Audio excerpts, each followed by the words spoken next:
ایک درویش ہر روز ایک ویران درخت کے نیچے بیٹھ کر اللہ کا ذکر کرتا تھا۔ ایک دن ایک شخص وہاں سے گزرا۔ اس نے درویش کو دیکھا اور طنزیہ ہنسا۔ اتنا وقت ایک ہی جگہ ضائع کرتے ہو، آخر تمہیں ملتا کیا ہے؟ درویش نے مسکرا کر پاس پڑا ایک چھوٹا پتھر اٹھایا اور اسے شخص کی ہتھیلی پر رکھ دیا۔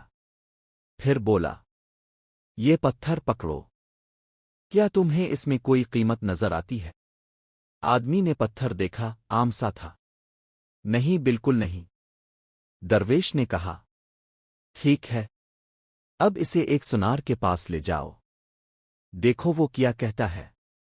آدمی پتھر لے کر سونار کے پاس گیا۔ سونار نے پتھر دیکھا، چونک گیا اور بولا، یہ تو نایاب قیمتی پتھر ہے، تم چاہو تو میں اس کے عوض تمہیں بہت پیسے دے سکتا ہوں۔ آدمی حیران ہو کر واپس آیا اور درویش کو سب بتایا۔ درویش مسکرایا اور بولا، بس یہی جواب ہے، جس کی نظر میں تمہاری کوئی قیمت نہیں، اس کے پاس بیٹھ کر کبھی اپنی قدر تلاش نہ کرنا۔ اصل شناخت ہمیشہ اس جگہ ملتی ہے جہاں تمہیں پہچانا جائے۔